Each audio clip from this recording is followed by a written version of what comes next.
Student, जैसा कि अब तक आप 7 वीडियोस देख चुके हैं टाइप ऑफ फंक्शन पे, अब हम आपको 8th वीडियो में कुछ और क्वेश्चंस कराने वाले 1 on 2 पे, जिससे आपके ऑब्जेक्टिव क्वेश्चन में हेल्प मिलेगी और बोर्ड्स में भी आपके मार्क्स अच्छे हो जाएंगे। चलिए तो स्टार्ट करते हैं क्वेश्चन। यहाँ पे बेटा F X equal to given है x plus root of X square. तो यहाँ पे देखिए ये चीज पता होना चाहिए कि रूट ऑफ एक्स स्क्वायर की वैल्यू x नहीं होती। रूट ऑफ एक्स स्क्वायर की वैल्यू बेटा बनती है मॉडुलस ऑफ x। अगर आपको ये याद नहीं रहेगा तो इसकी वजह से क्वेश्चन गलत हो जाएगा, और हम इसे कई जगह अपने मैथमेटिक्स में यूज भी करते हैं। ठीक है, तो देखिए हम यहाँ पे इसका एप्लीकेशन करते हैं। ये लिखा है F of X is equal to X plus mod of X. और हमें सबसे पहले देखना है इसके अंदर 1 1 का मतलब होता है 1 1 या फिर मैनी 1 चेक करना है। तो 1 1 का मतलब होता है, वो मैंने इस वजह से बोला कि यहाँ पे 1 1 की जगह क्या लिखा हुआ है, इंजेक्टिव। ये जो ए ऑप्शन है हमारा, ये जो ऑप्शन नंबर हमारा ए है, ये इंजेक्टिव का मतलब यहाँ पे 1 1 से है। बाइजेक्टिव का मीनिंग यहाँ पे 1 1 ऑन 2 से है। सर्जेक्टिव का मीनिंग केवल बेटा ऑन 2 मतलब होता है, और नन ऑफ दिस आपको दे रखा है। तो यहाँ पे थोड़ा सा टर्मिनोलॉजी को चेंज कर दिया है, जिससे सर्जेक्टिव का मीनिंग ऑन 2 से है, इंजेक्टिव का मीनिंग 1 1 से है, बाइजेक्टिव मतलब 2 होता है तो इसमें अंदर 1 1 ऑन 2 होता है। तो ये ध्यान रखना है। अब हम यहाँ क्वेश्चन सॉल्व करते हैं।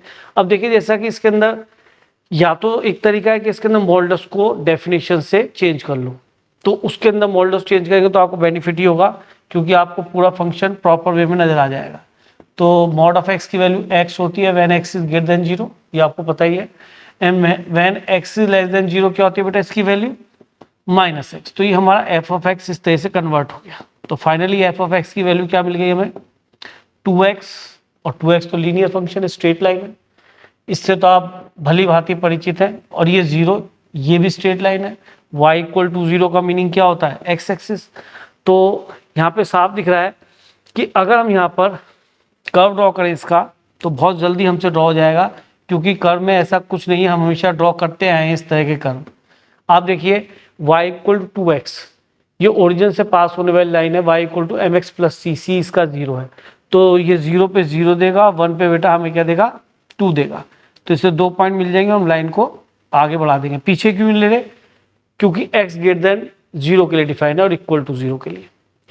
कॉन्टिन्यूअस फंक्शन है, रीजन क्या है, ये भी कॉन्टिन्यूअस और या मॉडुलस के अंदर कॉन्टिन्यूअस। अगर किसी फंक्शन पे मॉडुलस अप्लाई कर देते हैं तो भी वो कंटिन्यूअस रहता है। इसका मीनिंग कंटिन्यूअस प्लस कंटिन्यूअस हमेशा कंटिन्यूअस होता है, तो इसलिए होल फंक्शन क्या हो, कंटिन्यूअस हो गया। दूसरा, ये 0 पे भी 0 दे रहा है, यहाँ 0 पे भी 0 देगा, या 0 माइनस एच और 0 प्लस एच पे वैल्यू 0 आनी है, लिमिट एच टेंडिंग टू 0 पे, इसलिए कंटिन्यूअस है।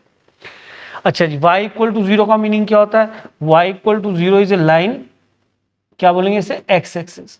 लेकिन ये भी कब बनानी है, x एक्सिस तो पूरी होती है, हमें बनानी केवल लेस देन 0 के लिए। तो लेस देन 0 के लिए x एक्सिस ये बन गई। तो यहाँ आप नोटिस कर रहे हैं कि अगर आपने मैनी 1 तो यहाँ से नजर आ रहा है, लेस देन 0 पे आप 1 रखेंगे। एक चीज बताइए, लेस देन 0 1 नहीं सॉरी -1 रखेंगे, f ऑफ -1 कहाँ जाए, यहाँ पे, तो -1 पे भी 0 मिलेगा, ऐसे सोचो।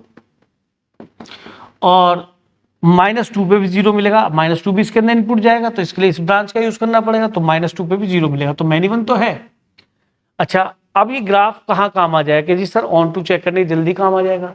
अगर हम कोडोमेन की तरफ देखें तो कोडोमेन हमारा रियल नंबर है, लेकिन यहाँ पे रेंज में क्या नजर आ रहा है, या तो 0 या फिर मोर देन 0, 0 से बड़ा कोई भी नंबर इन्फिनिटी तक।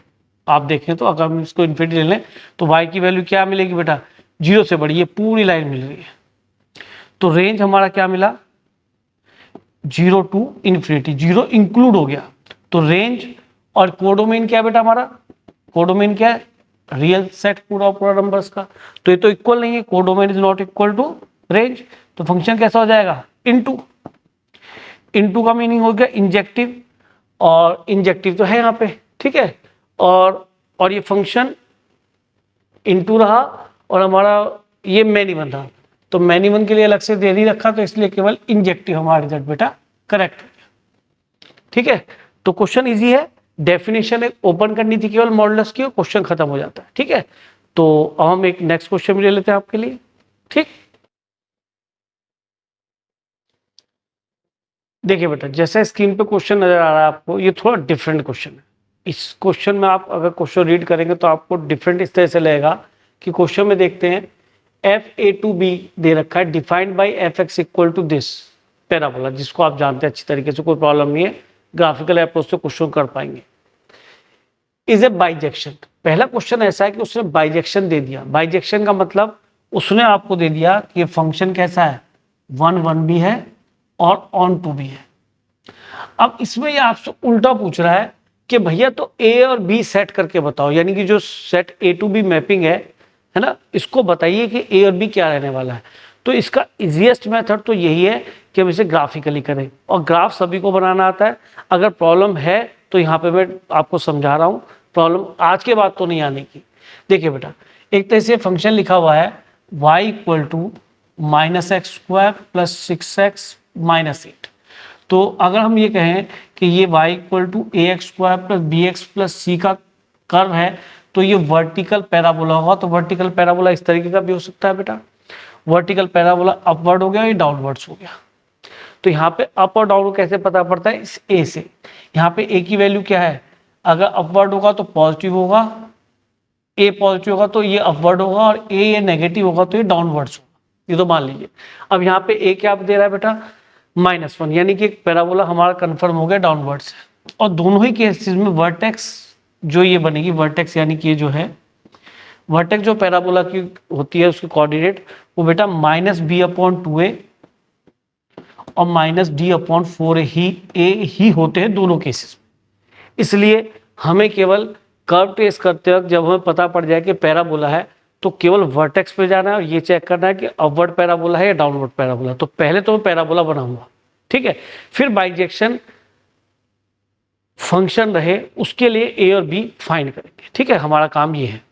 तो वर्टेक्स निकालते हैं, वर्टेक्स बना -b, b का काम 6 कर रहा है, -b/2a और -d, b² -4a and c upon 4a।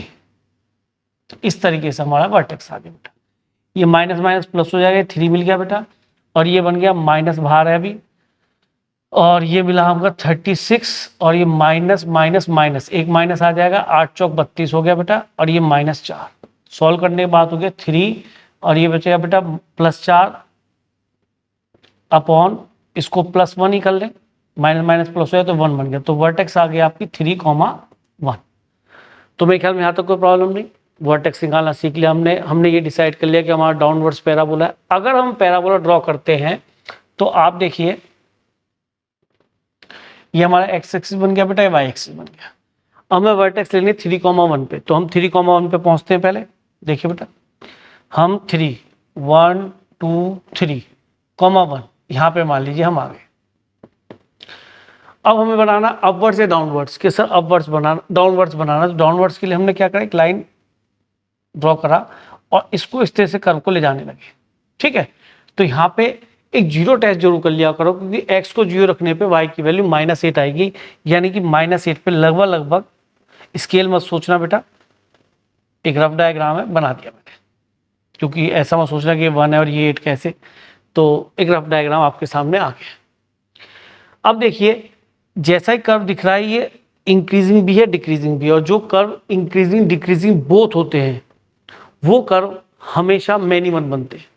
ठीक है, या तो केवल स्ट्रिक्टली इंक्रीजिंग रहे कर्व या स्ट्रिक्टली डिक्रीजिंग रहे, तो वैसे कर्व हमेशा क्या होते हैं, 1 1 टाइप के। तो ये तो इसके अंदर दोनों कैटेगरी है, इंक्रीजिंग भी है और डिक्रीजिंग भी है। तो यानी कि हमें यहाँ पे कर्व को रिस्ट्रिक्ट करना पड़ेगा, और यही रीजन है, इसलिए उस क्वेश्चन में कहा है कि ए और बी डिफाइन कर दो, यानी डोमेन भी रेस्ट्रिक्ट करके आपको ले जानी पड़ेगी, क्योंकि वैसे तो इस फंक्शन डोमेन रियल नंबर है, -∞ से ∞ तो कुछ भी पुट करो, ये थोड़ा कुछ कह रहा है। इस क्वेश्चन समझने की बात तो यही है ना, कि -∞ से ∞ तक आप कुछ भी पुट करो, ये कुछ नहीं कह रहा। तो ये ए और बी क्यों उसने दिया ऐसे, कि भैया ऐसे सेट ए इनपुट लो या डोमेन लो जिससे कि ये फंक्शन 1 1 बन जाए। तो 1 1 कैसे बन सकता है, कि सर 1 1 ऐसे बन सकता है, आप एक काम कीजिए कि इसको कर्व को या तो ये इतना लो आधा, तो ये 1 1 बन सकता है, या फिर इसके बाद का ले लो जिसपे हैशेस नहीं हो रहे। ठीक है। तो ये 1 1 कैटेगरी में दोनों चले जाएंगे, क्योंकि या तो ये इंक्रीजिंग यहां तक लो या इसके बाद लो, ठीक है। ये आगे माइनस इन्फिनिटी तक जा रहा है। अब बात कर लेते हैं कि सर इन्होंने 3 ऑप्शन है देखिए इसमें, माइनस इन्फिनिटी से 3, माइनस इन्फिनिटी से 3, माइनस इन्फिनिटी से 3 तक दे रखा है। तो माइनस इन्फिनिटी से 3 डोमेन दिख रही है, यानी यहां तक, यानी वो इस कर्व की बात करना चाह रहा है, ठीक है। मैं भी हैशेस वाले कर्व को ले लेता हूं, ये वाला कर्व हो गया बेटा, मैंने ये ले लिया मान लीजिए कर्व, और अब मैंने ए डिसाइड कर लिया कि मैं इसका डोमेन क्या रखूंगा, माइनस इन्फिनिटी से लेकर कहां तक लूंगा बेटा, ये था हमारा 3, यहां तक चलेंगे हम कि ठीक है सर माइनस इन्फिनिटी 3 हो गया, 1 1 भी दिख रहा है। तो अब मुझे इसे ऑन टू भी करना है, क्योंकि ये बाइजेक्टिव था, 1 1 ऑन टू, और ऑन टू के लिए क्या होना चाहिए कि जितना इसका कोडोमेन बने वही मुझे डिसाइड करना है, वो रेंज की जगह भी मैं वही लिख। तो रेंज क्या दिख रही है कि सर रेंज कहाँ देखते हैं कि सर रेंज तो वाई एक्सिस पे देखते हैं, जैसे आपने डोमेन को एक्स एक्सिस पे देखा, तो रेंज के लिए मैं अलग कलर ले लेता हूँ कि रेंज सर यहाँ से दिखाई देगी वाई एक्सिस पे, कि सर ये वाली लो केवल। तो रेंज क्या देखी हमने, रेंज को नीचे से ऊपर लिखना है बेटा, कम से ज्यादा क्यों। तो रेंज के लिए तो मैं कोशिश की कि मैं रेंज को बनाऊंगा माइनस इन्फिनिटी से लेके कहां तक बेटा, 3, ये 1 तक, सॉरी ये 1 हाइट बैठेगी ना, 1 तक इंक्लूड। और डोमेन मैंने क्या डिसाइड किया इसके लिए, डोमेन मैंने डिसाइड किया minus infinity, left to right चलना, माइनस इन्फिनिटी टू 3 तक। तो अब देखो इसके अंदर कौन सा ऑप्शन मिल रहा है, माइनस इन्फिनिटी 3 दोनों में है, और रेंज में मुझे माइनस इन्फिनिटी से 1 रखना है, मैंने रख लिया, ठीक है। तो इस तरीके से मुझे जो रेंज थी वो मैंने कोडोमेन की जगह सेट कर दिया, तो फंक्शन क्या बन गया, ऑन टू, क्योंकि मैंने कोडोमेन ही रेंज के बराबर बना दिया कोडोमेन, तो इसलिए मेरा फंक्शन कैसा बन गया, ऑन टू। और 1 1 ये क्यों है, ऐसा मैं आपको क्या पढ़ा चुका हूँ, 1 1 ये इस वजह से क्योंकि मैं इसमें इसका नेचर एक ही टाइप का ले रहा हूं, केवल स्ट्रिक्टली इंक्रीजिंग। कोई कहे सर फिर तो इसका मतलब दूसरा आंसर भी हो सकता है, कि हाँ बिल्कुल हो सकता है। एक आंसर और बन सकता है कि हम क्या करें कि सर इस फंक्शन को 3 से आगे लें डोमेन में। अगर मैं इसको 3 से आगे यहाँ लेता हूँ एक्स पे, तो डोमेन को अगर मैं यहाँ पे डिसाइड करूँ, यानी कि सेट ए को मैं क्या डिसाइड करूँ, 3 to इनफाइनाइट, ये ओपन रहेगा बेटा, और इसका रेंज ही कोडोमेन की जगह लिख दूंगा, वो कहां से कहां तक लिख लूं, माइनस इन्फिनिटी से, क्योंकि कर्व ये वाला है बेटा, ये वाला कर्व है इस बार, इस कलर का कलर भी चेंज करके दिखाया, तो इस कलर वाला कर्व है इस बार। अगर मैं ये लेता हूं तो उस केस में बेटा क्या बनेगा, अब आपका रेंज साफ दिख रहा है कि आपको माइनस इन्फिनिटी से लेकर कहां तक लेना पड़ेगा, ये वाला माइनस इन्फिनिटी, यहां से बेटा इस तरह से माइनस इन्फिनिटी समझने की कोशिश करना, ये माइनस इन्फिनिटी से लेके कहां तक जाना है आपको, 1 तक, तो माइनस इन्फिनिटी टू 1। तो एक आंसर ये भी बन सकता है। तो ऐसा ऑप्शन तो यहाँ पे मुझे कोई दिख नहीं रहा, अगर ये ऑप्शन भी होता तो ये भी करेक्ट होता, क्योंकि मैं केवल ये वाली ब्रांच लेके, ये वाली ब्रांच लेके भी इसको 1 1 ऑन टू बना सकता हूँ। तो यहाँ पे तो हमारा आंसर बेटा जी यही होने वाला है, माइनस इन्फिनिटी टू 1, तो ये तो रेंज हो जाएगा, और ये माइनस इन्फिनिटी टू 3 ये डोमेन काम करेगा, और रेंज ही यहाँ पे कोडोमेन होना चाहिए, क्योंकि फंक्शन कैसा था, बाइजेक्टिव था, 1 1 ऑन टू। तो बेस्ट क्वेश्चन है, एक कहो तो इस तरह क्वेश्चन और ट्राई कर लेते हैं बेटा, तो इसको बेटा जरूर कीजिएगा, क्वेश्चन बहुत बढ़िया है। जान के मैंने ऐसे क्वेश्चन लिया, और देखिए इस क्वेश्चन में क्या किया इसने, बढ़िया क्वेश्चन है, आपके लिए थोड़ा आसान कर दिया, इससे पहले वाला टफ था। इसने क्या किया, डोमेन सेट कर दी पहले 2 to इन्फिनिटी, ठीक है, डोमेन सेट कर दी, और कहता है भैया कोडोमेन मेरी डिसाइड करो कि ये फंक्शन बाइजेक्शन में जाए। और बाइजेक्शन का मीनिंग क्या है, फिर वही ये फंक्शन क्या बने, 1 1 ऑन टू बने, कि सर अब लिमिटेड हो गया, डोमेन में मुझे 2 से लेकर 3 इन्फिनिटी तक ही देखना है, कि ठीक है सर हमें क्या प्रॉब्लम है, हम तो कर्व बनाना जानते हैं, हमें कोई प्रॉब्लम ही नहीं है। अब हमने क्या किया यहाँ पे, y इक्वल टू, पहले कर्व लिखा, y equal to ax square plus bx plus c type है, और इसका a क्या है बेटा, पॉजिटिव, यानी पैराबोला कैसा बनेगा, अपवर्ड्स, और सीधा सीधा हम क्या निकालेंगे, इसका वर्टेक्स निकालेंगे। वर्टेक्स क्या होगा, माइनस b अपॉन 2a, और माइनस d कितना है जी, b square minus 4ac upon 4a, ये हमारा वर्टेक्स आ गया बेटा 2 से 2 टाइम्स होगा, और ये माइनस माइनस प्लस हो जाएगा, और 5 चौक 20, 20 क्या माइनस का 4 मिलेगा, तो प्लस का 4 माइनस हो जाए तो प्लस 1 मिलना चाहिए। एक बार चेक कर लीजिए, 5 चौक 20, 16, तो माइनस का 4 हो गया, प्लस का 4, तो वर्टेक्स का 2,1 ही आ गया। ठीक है जी, और हम यहाँ से अब कर्व ड्रॉ कर लेते हैं। अब तो मिनटों खेल है, कोई दिक्कत ही नहीं, कर्व पे आ जाते हैं बेटा। देखिए 2,1 पे हम पहुंचे सर, ठीक है। कैसा कर्व बनाना है कि सर अपवर्ड्स बना लीजिए। एक बार जीरो टेस्ट जरूर कर लिया करो, उससे क्या है ये पोजीशन मिल जाती है। एक्स को 0 रखने पे वाई की वैल्यू 5 आ रही है, एकदम पता पड़ जाता है कि हम कर्व सही पे चल रहे हैं। इसका इसमें रोल नहीं है, लेकिन कई जगह आपको बेनिफिट इसका मिलेगा। ठीक है, ऐसे ही हमेशा रूट जब निकले, अब तो इसके रूट नहीं निकल रहे क्योंकि इसका डिस्क्रिमिनेंट वाला पार्ट नेगेटिव है, इसलिए नहीं मिल रहे। केवल डी ए था ना हमारा डिस्क्रिमिनेंट, तो रूट नहीं मिल रहे रियल, तो ये अब द एक्स एक्सिस ही बनाया कर। ठीक है जी। अच्छा, अब इसने हमारे लिए और रिस्ट्रिक्शन लगा कि 2 to इन्फिनिटी लेना। देखो तो यही वही इसने यहाँ से क्यों लिया 2 से आगे, आप समझ रहे होंगे 2 से आगे क्यों लिया, ये वर्टेक्स से 1 मिला यहाँ। इसने इस वजह से लिया क्योंकि उसे पता है कि हमें फंक्शन को 1 1 बनाना है, क्योंकि बाइजेक्शन में जा रहा है। तो हमारा कर्व कौन सा रह गया वैलिड बेटा, केवल ये वाला वैलिड हमारा कर्व रह गया, ये वाला। इससे हमारा कोई कंसर्न नहीं है इस वक्त, शेडेड वाले ये जो हैशेस मैंने किया है, ये वाला कर्व हमारे काम का, और ये इनफिनिटी तक जा रहा है, आपको दिख रहा है। अब मुझे बताइए उसने डोमेन डिसाइड कर दी। डोमेन क्या थी उसने जो दे रखी है हमें, वो दे रखी है बेटा 2 to इनफाइनाइट ओपन इंटरवल। अब हमें ऐसा कोडोमेन रखना है ऑन टू की वजह से कि रेंज के बराबर आ जाए। अब रेंज आप खुद सोचे, ये आपको सेट करनी है रेंज, कि रेंज सर ऐसी सेट करना कि ये फंक्शन आपका ऑन टू बने, तो इसमें कोई दिक्कत ही नहीं है। यहाँ पे हमें साफ रेंज देखिए, सबसे छोटी वैल्यू y की 1 मिलेगी, सबसे बड़ी क्या मिलेगी बेटा, अगर आप आगे तक जाए इन्फिनिटी, तो रेंज पे इस डोमेन पे 2 से इन्फिनिटी के बीच में रेंज जो मिल रही है हमारी वो 1 से लेके इन्फिनिटी, वाई एक्स पे देखिए बेटा ये दिख रही है। अगर यहाँ प्रोजेक्शन डालेंगे कर्व का तो 1 to इन्फिनिटी, तो रेंज आया 1 to इन्फिनिटी, और यही हमें कोडोमेन की जगह सेट करना है। कोडोमेन वाला सेट बी था, तो सेट बी इक्विवेलेंट इसके होना चाहिए। तो 1 to इन्फिनिटी देखिए इसमें आंसर कौन सा, ऑप्शन नंबर बी। तो इस तरह के बड़े अच्छे क्वेश्चंस हैं जो ग्राफ से बहुत जल्दी होते हैं, और पैराबोला तो हमारी पकड़ में हमें पता होता है। और मैंने बात एक बार हो गई थी आपको कि जब भी इवन डिग्री पॉलिनोमियल होगी तो उसका रेंज कभी भी पूरा रियल नंबर का सेट से नहीं होगा, -∞ to इन्फिनिटी। तो आप देख रहे हैं कि इसकी रेंज भी 1 to इन्फिनिटी आ रही है। तो मैंने बिल्कुल वैसा ही क्वेश्चन आपको कराया